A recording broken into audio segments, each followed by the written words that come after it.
नमस्कार, आप देख रहे हैं लोकमंच न्यूज और मैं हूं आपके साथ सत्यम गौर। वक्त हो चला है उत्तर प्रदेश की कुछ अहम खबरों का। सबसे पहले बात करेंगे एटा की। आपको बताते चले एटा के मुख्य चिकित्सा अधिकारी ने आज प्राइवेट अस्पतालों पर छापेमार कार्रवाई करते हुए 2 अस्पतालों को सील कर दिया है। वहीं स्वास्थ्य विभाग और प्रशासनिक अधिकारियों की टीम द्वारा छापेमार कार्रवाई से शहर में हड़कंप मच गया है। आपको बताते चले कि जनपद में पिछले कई दिनों से जिलाधिकारी अंकित अग्रवाल के पास प्राइवेट अस्पतालों की शिकायतें बढ़ती जा रही थी, जिसको लेकर जिलाधिकारी के निर्देशन में स्वास्थ्य विभाग की टीम ने छापेमार कार्रवाई करते हुए सिकोहाबाद रोड स्थित श्री राम हॉस्पिटल और न्यू श्री राम हॉस्पिटल में खामियां मिलने पर तत्काल प्रभाव से सीज कर दिया है, जिसमें शहर में प्राइवेट अस्पताल और छोला छाप डॉक्टरों में हड़कंप मच गया है। वहीं मुख्य चिकित्सा अधिकारी उमेश चंद्र त्रिपाठी ने बताया है कि यह अभियान लगातार आगे भी चलता रहेगा और प्राइवेट अस्पताल, झोला छाप डॉक्टर और प्राइवेट नर्सिंग होम के संचालकों पर कड़े से कड़ी कानूनी कार्रवाई की जाएगी, क्योंकि प्राइवेट अस्पताल, नर्सिंग होम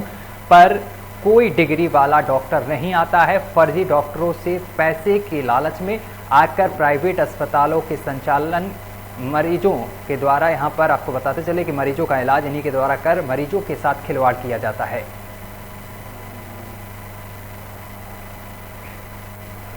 और अमेठी से बड़ी खबर सामने निकल कर आ रही, जहां पर पुलिस और सीओजी की टीम को बड़ी सफलता हाथ लगी है। पुलिस ने तस्कर को गिरफ्तार कर लिया है। आरोपी के पास से 10 किलो गांजा बरामद हुआ है। थाना मोहनगंज को जामो रोड का ये पूरा मामला है। मोहनगंज के जामो रोड का ये पूरा मामला बताया जा रहा है, जहां पर पुलिस ने एक तस्कर को गिरफ्तार कर लिया है। इसके पास से 10 किलो गांजा पुलिस को बरामद हुआ है और बड़ी कार्रवाई करते हुए पुलिस ने आरोपी को गिरफ्तार कर जेल भेज दिया है। तस्वीरों में आप देख सकते हैं किस तरीके से इस आरोपी को गिरफ्तार किया गया है और थाना मोहनगंज के जामो रोड का ये पूरा मामला है।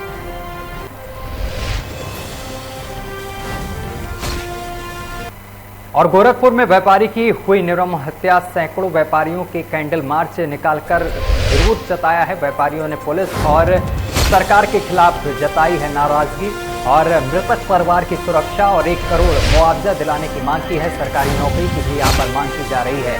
आपको बताते चले कि गोरखपुर में पुलिस कर्मियों ने एक व्यापारी की हत्या कर दी थी। रात के वक्त होटल में चेकिंग के दौरान मामूली कहासुनी के बाद पुलिस कर्मियों ने ये आरोप लगाया गया है मृतक के परिजनों की तरफ से कि मृतक के साथ मारपीट की, जिसके बाद मृतक की मौत हो गई। जिसके बाद यहाँ पर व्यापारियों ने आक्रोशित होकर कैंडल मार्च निकाला है और सरकार और पुलिस कर्मियों के खिलाफ रोष देखने को मिल रहा है।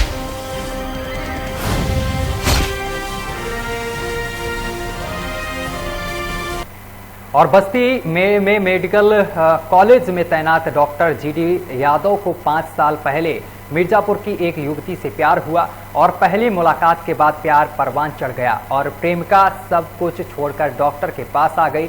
डॉक्टर ने शादी और नौकरी का लालच देकर लड़की को अपने जाल में फंसा लिया और 5 साल बाद डॉक्टर ने ना तो शादी की और ना ही प्रेमिका को नौकरी दिलाई।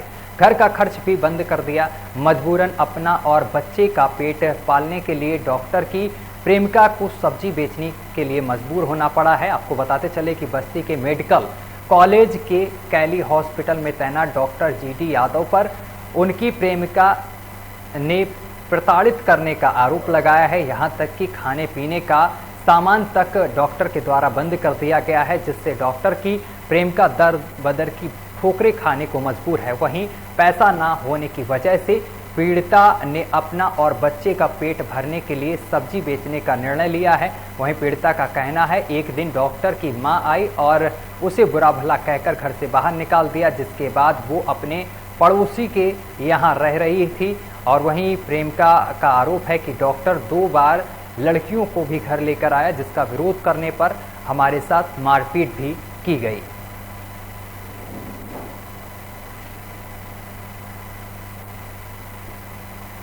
आगे बढ़ेंगे। यूपी के जालौन से खबर सामने निकल कर आ रही है। यूपी के जालौन में रेलवे ट्रैक पर रेलवे पुलिस के एसआई का शव मिलने से इलाके में हड़कंप मच गया है और जिसके बाद आपको बताते चले कि शव मिला है और हड़कंप मच गया है। अधिकारियों को सूचना दी गई है। मौके पर पहुंची आरपीएफ और जीआरपीएफ की टीम पहुंची है और शव की तलाशी में आपको बताते चले कि मृतक का आई कार्ड मिला है। वहीं परिजनों ने अवैध संबंधों के चलते हत्या की आशंका जताई है। इस दौरान घटनास्थल पर पहुंचे रेलवे कमांडेंट आलोक कुमार ने बताया है कि प्रथम दृष्टया मामला ट्रेन से गिरकर मौत होने का लग रहा है। वहीं परिजनों के आरोप के मामले में मीडिया को बताया गया है कि जांच का विषय है और पूरे मामले की जांच उरई रेलवे को सौंप दी गई है।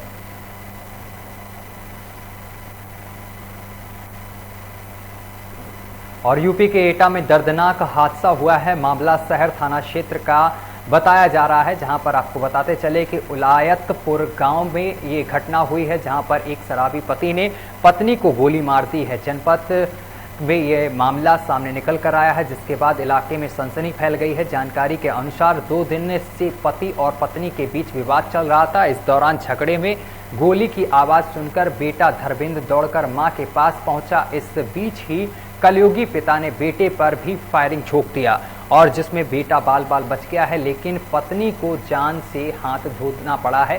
सूचना पर पहुंची पुलिस ने शव को कब्जे में लेकर पोस्टमार्टम के लिए भेज दिया है। साथ ही आरोपी को हथियार समेत गिरफ्तार कर जेल भेज दिया गया है। और गोंडा से बड़ी खबर सामने निकल कर आ रही है, जहां पर छापिया पुलिस पर लगा है उत्पीड़न करने का आरोप। छापिया थाने के 2 दरोगा पर आरोप लगाए गए हैं, गंभीर आरोप लगाए गए हैं। साथ ही आपको बताते चले कि 10,000 की मांग न पूरा करने पर दरोगा ने जेल भेजने की धमकी दी है। पीड़ित रहमान अली कदरी ने 2 दरोगा से बताया है जान का खतरा। सत्ता पक्ष के नेताओं के इशारे पर उत्पीड़न करने का आरोप लगाया है। सपा के अल्पसंख्यक सभा के जिला सचिव रहमान अली कदारी ने आरोप लगाया है। 2 दरोगाओं पर गंभीर आरोप लगाया गया है। पैसे न देने पर दरोगा ने धमकी दी है।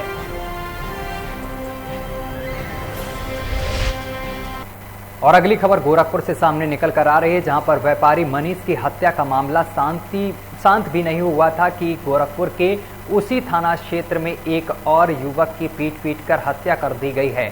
जिस व्यक्ति की हत्या हुई है, इत्तेफाक से उसका भी नाम मनीष ही है। आपको बताते चले कि रामगढ़ ताल इलाके में गुरुवार की रात हिस्ट्री सीटर के भाई और उसके साथियों को फ्री में शराब न पिलाने पर मॉल शॉप कैंटीन कर्मचारी को पीट कर मौत के घाट उतार दिया गया है। वहीं कर्मचारी को छुड़वाने गए उसके साथियों को भी बुरी तरीके से घायल कर दिया गया है। वहीं घायलों को इलाज के लिए अस्पताल में भर्ती करा दिया गया है। हालत गंभीर देखते हुए डॉक्टरों ने मेडिकल कॉलेज के लिए रेफर कर दिया है। रास्ते में ही मनीष प्रजापति नाम के कर्मचारी की मौत हो गई है। वहीं रघु नामक कर्मचारी का इलाज चल रहा है। सरेआम हुई गुंडई के आरोपी की पुलिस ने तलाश करना शुरू कर दी है। पिटाई का पूरा मामला पास में लगे सीसीटीवी कैमरे में कैद हो गया है।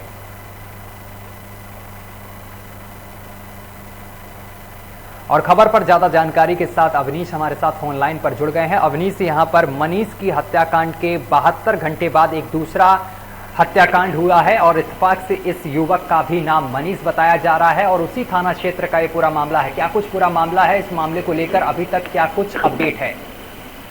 जी, बीती रात जो है एक बरदायनी अस्पताल के बगल में मॉडर्न शॉप है, जहाँ पे कुछ मनबड़ युवकों द्वारा फ्री में शराब पीने की बात आई, जिससे वेटर ने आनाकानी करी, जिससे लगभग 15 की संख्या में उठे और उस वेटर को इतनी बुरी तरह से पीटे कि उसकी मौके पे ही मौत हो गई। वहीं पुलिस इस मामले में लगभग 15 के खिलाफ मुकदमा दर्ज कर ली है। एक आरोपी को गिरफ्तार कर लिया है और बाकी अभी अन्य फरार चल रहे हैं। एसएसपी ने जो है टीमें लगा दी है, छापेमारी शुरू है। एसएसपी ने कहा कि रासुका लगाया जाएगा और जो है तमाम कार्यवाही भी की जाएगी। वहीं रामगढ़ एसएचओ को जो है निलंबित कर दिया गया है। नवागत जो है एसएचओ की नियुक्ति कर दी गई है, जो क्राइम ब्रांच प्रभारी से थे। वही गोरखपुर में जो है हाईलाइटेड मामला चल रहा है कि गोरखपुर के जो एसपी हैं वो बड़े चर्चे में हैं, क्योंकि मनीष की हत्या के बाद फिर दूसरे मनीष की हत्या और तमाम पुलिसकर्मियों को बिल्कुल सस्पेंड किया जा रहा है। के 72 घंटे बाद दूसरे मनीष की हत्या हो जाना अपने आप में एक बड़ा सवाल पुलिस पे खड़ा हो रहा है। एक मनीष की हत्या में पुलिसकर्मी दोषी पाए गए हैं तो दूसरी मनीष की हत्या में कुछ दबंग दोषी पाए गए हैं। फिलहाल पुलिस इस पूरे मामले की कार्रवाई कर रही है और जांच पड़ताल शुरू कर दी। अगली खबर का रुख करेंगे। जालौन से बड़ी खबर सामने निकल कर आ रही है, जहां पर राजा भैया का काफिला पहुंचा है उरई पार्टी कार्यालय और कार्यकर्ताओं ने राजा भैया का जमकर स्वागत किया है। 2022 में 100 से अधिक सीटों पर लड़ेगी चुनाव जनसत्ता पार्टी और बड़ी पार्टी के साथ गठजोड़ के सवाल पर चुप्पी साधी है राजा भैया ने। और इसके साथ ही आपको बताते चले कि उरई कोतवाली स्थित पार्टी कार्यालय में कार्यकर्ताओं की बातचीत हुई है।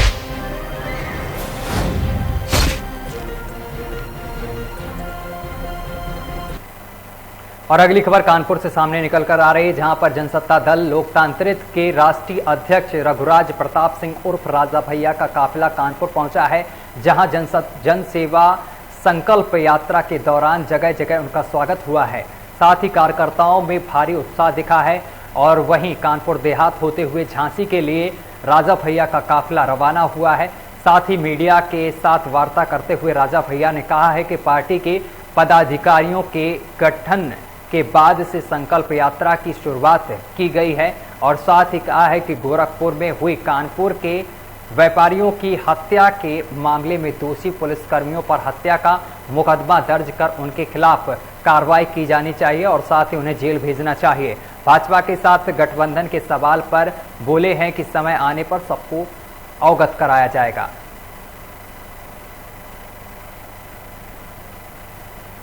और अगली खबर जालौन से सामने निकल कर आ रही है, जहां पर जनसत्ता दल के राष्ट्रीय अध्यक्ष कुंवर रघुराज प्रताप सिंह और राजा भैया की जन सेवा संकल्प यात्रा के द्वितीय चरण में यात्रा की शुरुआत लखनऊ से शुरू हुई है और जिसमें न केवल कारों का काफिला था बल्कि हजारों की संख्या में लोग उपस्थित रहे हैं। प्रदेश महासचिव कुंवर ब्रजेश सिंह राजावत की अध्यक्षता में बुंदेलखंड की सीमा पर काफिला में यहां पर हजारों की संख्या और 200 कारों से स्वागत किया गया है। आपको बताते चले कि राजा भैया की ये पहली राजनीतिक यात्रा थी जिसमें दिखा है यहां पर काफिला और काफी जनसैलाब दिखा है। राजा का प्रभाव सिर्फ पूर्वांचल में ही नहीं बल्कि बुंदेलखंड में भी राजा भैया का प्रभाव लोगों के सर चढ़ के बोल रहा है। पार्टी की स्थापना के बाद जनसंपर्क करना था, अपने समर्थकों से पदाधिकारियों से मिलना। कोविड के कारण उस समय ऐसा नहीं हो पाया जब 30 नवंबर 18 में पार्टी की स्थापना हुई। अब जिले में जा करके जिलों में भेंट करके अपने कार्यकर्ताओं में पार्टी का विस्तार करना। और झांसी में एक बार फिर तीसरे हत्याकांड की खबर सामने निकल कर आ रही है। आपको बताते चले कि पहले प्रेमनगर थाना क्षेत्र में डबल मर्डर और उसके बाद थाना तोड़ी फतेहपुर क्षेत्र में एक किसान की निर्मम हत्या से इलाके में सनसनी फैल गई है। बीती शाम खेत से अपनी पत्नी के साथ घर लौटते समय एक युवक को बदमाशों ने कुल्हाड़ी से काट डाला है और जिससे उसकी मौत हो गई है। वहीं प्राप्त जानकारी के अनुसार किसान अपनी पत्नी के साथ खेत पर काम कर रहा था और शाम को जब घर लौट रहा था तभी कुछ लोग रास्ते में उसे मिले और उससे बात करने लगे। पत्नी कुछ आगे निकली चुकी थी लेकिन इसी बीच चीखने की आवाज़ सुनाई दी। पत्नी के होश उड़ गए। उसने पीछे मुड़कर देखा तो कुछ अज्ञात बदमाशों ने उसके पति पर कुल्हाड़ी से वार कर दिया और अपने सामने पति की हत्या देख महिला बुरी तरीके से घबरा गई। इसके बाद उसने शोर मचाना शुरू किया लेकिन तब तक अपराधी अपने मंसूबे पूरे करके वहां से भाग चुके थे। वहीं सूचना मिलते ही पुलिस मौके पर पहुंची है और पुलिस ने शव को कब्जे में लेकर पोस्टमार्टम के लिए भेज दिया है।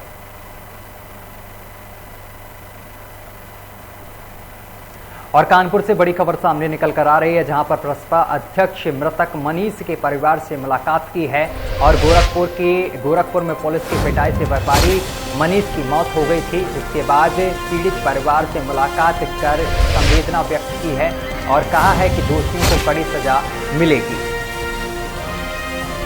तो प्रसपा अध्यक्ष शिवपाल यादव पहुंचे हैं मनीष के परिजनों से मुलाकात करने। इस दौरान उन्होंने कहा है कि जो भी लोग दोषी हैं उनको कड़ी से कड़ी सजा दी जाए, साथ ही संवेदना परिवार के साथ व्यक्त की है।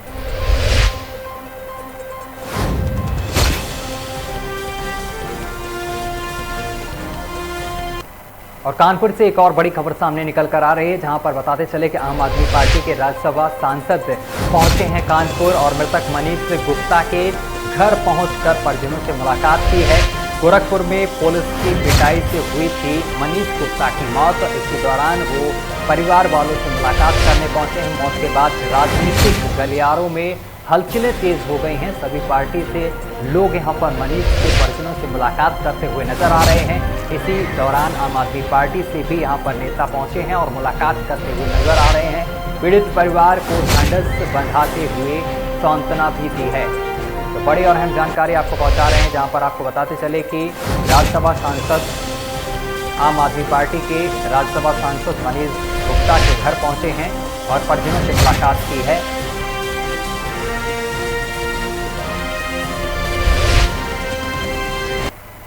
और कासगंज में समाजवादी पिछड़ा वर्ग प्रकोष्ठ के प्रदेशाध्यक्ष डॉक्टर राजपाल कश्यप ने सपा कार्यकर्ताओं को संबोधित किया है। वहीं मीडिया से मुखातिब होते हुए उन्होंने कहा है कि डॉक्टर ने कहा है कि योगी सरकार को आड़े हाथों लेते हुए सरकार की खूब आलोचना की है। आपको बताते चले कि पिछड़ा वर्ग प्रकोष्ठ के प्रदेश अध्यक्ष डॉक्टर राजपाल कश्यप कासगंज शहर में उर्मिला गेस्ट हाउस में सपा के आयोजित पिछड़ा वर्ग सम्मेलन में शिरकत करने पहुंचे हैं, जहां उनका सपा कार्यकर्ताओं ने जोरदार स्वागत किया है। इस मौके पर श्री कश्यप ने बीजेपी सरकार पर हमला बोलते हुए सपा पिछड़ा वर्ग प्रकोष्ठ के प्रदेश अध्यक्ष ने कहा है कि बीजेपी सरकार समाजवादियों से डरी हुई है, इसलिए पिछड़ों को साधने के लिए प्रतिपक्ष में ही महज 1.5 या 2 महीने के लिए मंत्रिमंडल का विस्तार किया है। यह सिर्फ बीजेपी सरकार का लॉलीपॉप है। उत्तर प्रदेश की योगी सरकार हर मोर्चे पे विफल हो गई है। अब उत्तर प्रदेश की जनता अब पिछड़े, दलित, शोषित, आदिवासी, अल्पसंख्यक और सभी वर्ग, व्यापारी से लेकर सभी छात्र, नौजवान सभी लामबंद हो रहे हैं। और बीजेपी सरकार माननीय अखिलेश यादव जी से घबराई हुई है, इसीलिए पितृपक्ष में भी मंत्रिमंडल का विस्तार कर रही है और वो मंत्री बना रही है जो 1.5 महीने के लिए मंत्री रहेंगे, 1.5 महीने के लिए, जिनको बजट भी नहीं मिलेगा। ये घबराई हुई सरकार है। दलित, पिछड़े भारी संख्या में समाजवादी पार्टी की तरफ लामबंद हो रहे हैं, सभी जातियों के लोग लामबंद हो रहे हैं। इससे घबराई हुई सरकार है।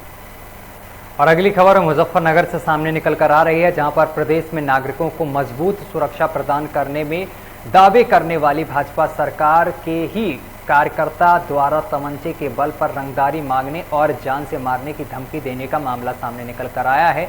आपको बताते चले कि शुक्रतीर्थ स्थित गौड़िया मठ के संत ने भाजपा नेता सहित एक अन्य व्यक्ति पर तमंचे के बल पर रंगदारी मांगने का संगीन आरोप लगाया है और अपनी सुरक्षा की गुहार लगाते हुए पुलिस से कार्रवाई करने की गुहार लगाई है।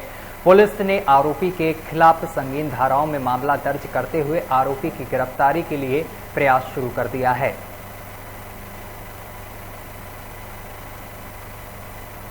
उत्तर प्रदेश के मुरादाबाद जनपद के मुगलपुरा थाना इलाके के गवर्नमेंट कॉलेज के नज़दीक रात्रि में उस समय हड़कंप मच गया जब एक आपको बताते चले कि पीतल निर्यात फैक्ट्री में शॉर्ट सर्किट के कारण भयंकर आग लग गई। सूचना मिलते ही मौके पर अग्निशामक विभाग की 2 गाड़ियां पहुंच गई हैं। वहीं घंटों की कड़ी मशक्कत के बाद आग पर काबू पाया गया है। जब फैक्ट्री के मालिक से इस घटना के बारे में जानकारी ली गई तो उसने बताया है कि शॉर्ट सर्किट के कारण आग लगी थी और आग में जलकर फैक्ट्री का लाखों रुपए का सामान जलकर खाक हो गया है।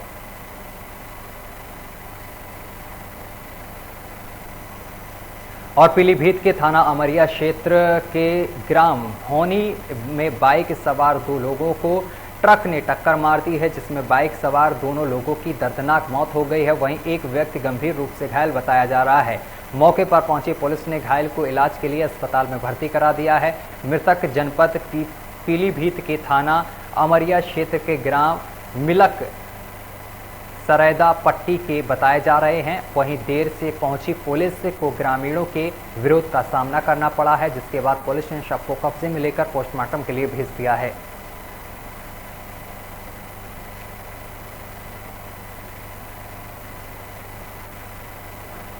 चलिए इसी के साथ बुलेटिन में अभी के लिए बस इतना ही। देश दुनिया की तमाम खबरें देखने के लिए देखते रहिए लोकमंच न्यूज।